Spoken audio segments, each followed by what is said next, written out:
में जो लिखा है उसे कोई मिटा नहीं सकता। अगर परमात्मा का दर्शन लिखा है तो स्वयं परमात्मा भी नहीं छुड़ा सकते आपसे अपना हाथ, वो दर्शन देंगे। एक बार एक व्यक्ति अपनी बिटिया का ब्याह बड़े धनवान घर में किया और धनवान घर में करने के बाद प्रसन्न थे कि बेटी सुखी है, और धीरे धीरे करके महाराज ऐसी कोई आपत्ति आई, ऐसी कोई समस्या आई कि वो धनवान से निर्धन हो गई। ब्याह तो धनवान क्या किए थे, लेकिन प्रारब्ध का क्या करोगे, भाग्य का क्या करोगे। ओ धनवान तो थी लेकिन गरीब हो गई। अब ऐसी गरीब हो गई कि कभी एक टाइम का भोजन मिले तो कभी दूसरे टाइम का ना मिले, कभी दोनों टाइम का मिल जावे तो रूखा सूखा जैसे तैसे घर चलने लगे। अब माता पिता को तो चिंता होती है बच्चों की।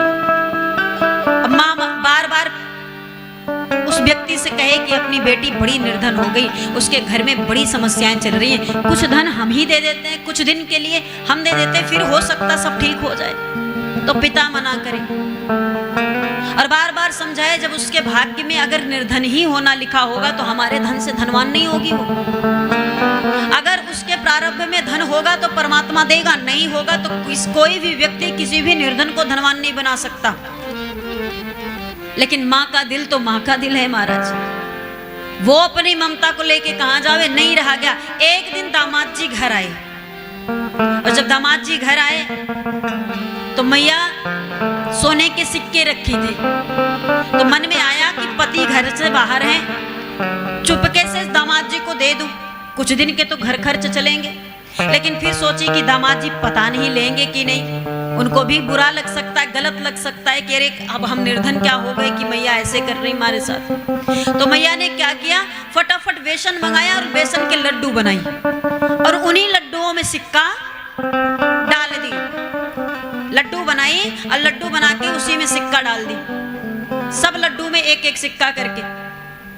और दामाद जी जब जाने लगे तो दामाद जी को देखकर कहती, इसको मेरे बेटी के ही हाथ में दीजिएगा, उसे बहुत पसंद है, वो बेसन के लड्डू बहुत खाती है, और किसी को मत दीजिएगा, बिटिया को ही मेरे दीजिएगा। दामाद जी बोले ठीक है मैया।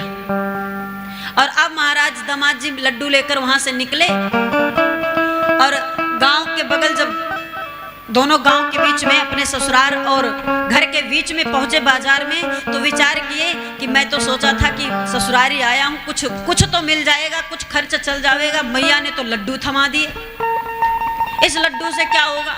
फिर विचार किए कि कम से कम किलो 2 किलो लड्डू है, अगर इसे बेच दूंगा तो एक टाइम का तो भोजन मिल जाएगा, 100-200 तो मिल ही जाएंगे। अब वो क्या किया, हलवाई के दुकान पे गया, लड्डू बेच दिया। प्रारब्ध देखिए महाराज, भाग्य देखिए। अब लड्डू हलवाई के दुकान पे बेच दिया। अब बेचकर जो 100-200 पाया लेके अपने घर चला गया।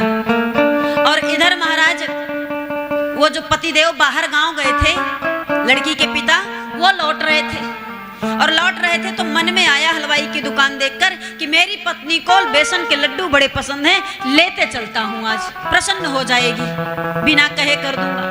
वो हलवाई की दुकान पर पहुंचे, हलवाई भैया बेसन के लड्डू दे दो। अब वो गांठ बधी, पोटली में बधी थी, वो पोटली बधी लड्डू ऐसे रखा था, तो उसने विचार किया कि अब क्या दूसरी ले आवे, क्या करे, है तो बेसन का ही लड्डू, यही दे देते हैं। पोटली उठाया, वही लड्डू उठाकर उस व्यक्ति को दे दिया।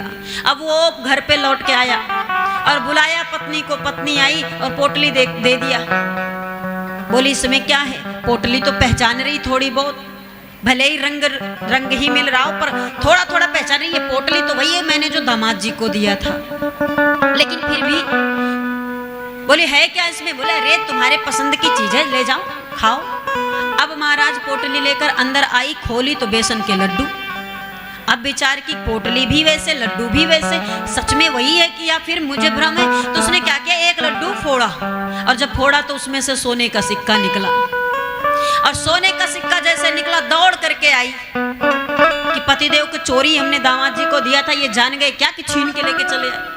अब पहुंची पतिदेव, ये पोटली कहाँ मिली, सच सच बताइएगा, आप लड्डू कहाँ से लाए हो, ईमानदारी से बताइएगा। अब पति बोले महाराज ये बताओ, लड्डू है तो लड्डू तो हलवाई की दुकान से ही लाऊंगा कि किसी के घर से लाऊंगा। इसको हलवाई की दुकान से लेकर आ रहा हूँ, पता कर लो जाके हलवाई से। पक्का हलवाई की दुकान से ला रहे हो? हाँ, हलवाई की दुकान से ला रहे। लगी रोने। पतिदेव बोले रो क्यों रही हो, लड्डू अच्छा नहीं है क्या? बोली अच्छा है। फिर रो क्यों रही हो? बोले आप हमें लाख बार मना किए कि बेटी की मदद मत करो, लेकिन हम फिर भी, हमारा दिल नहीं माना, मन नहीं माना अपनी बिटिया की मदद करने के लिए। हमने बेसन के लड्डू में सिक्के डाल के दामाद जी को दे दिए थे, और वही सिक्के वाले लड्डू फिर लौटकर वापस आ गया। आप कह रहे हो हलवाई की दुकान से लाए थे, और मैं कह रही हूँ कि मैंने अपने दामाद को दिया था। अब सारी बातें जब पता चली कि दामाद जी किस कारण से बेचे, क्या क्या बात थी, अब मैया सिर पकड़े धुने पछताए कि भला देखो यही प्रारब्ध है। ये सोने के सिक्के ना दामाद के भाग्य में थे, ना बेटी के भाग्य में थे, और ना ही उस हलवाई के भाग्य में था। वो भी दूसरा लड्डू दे सकता था, और बाद में इसे वो जान जाता तो शायद और अमीर बन जाता, लेकिन उसके भी भाग्य में नहीं। ये सोने के सिक्के जिसके भाग्य में था, लौटकर उसी के घर फिर आ गया। अर्थात हमारा जो प्रारब्ध है, हमारा जो भाग्य है, जहां जैसा विधाता ने सुनिश्चित किया है, घटना वहां वैसी ही घटेगी।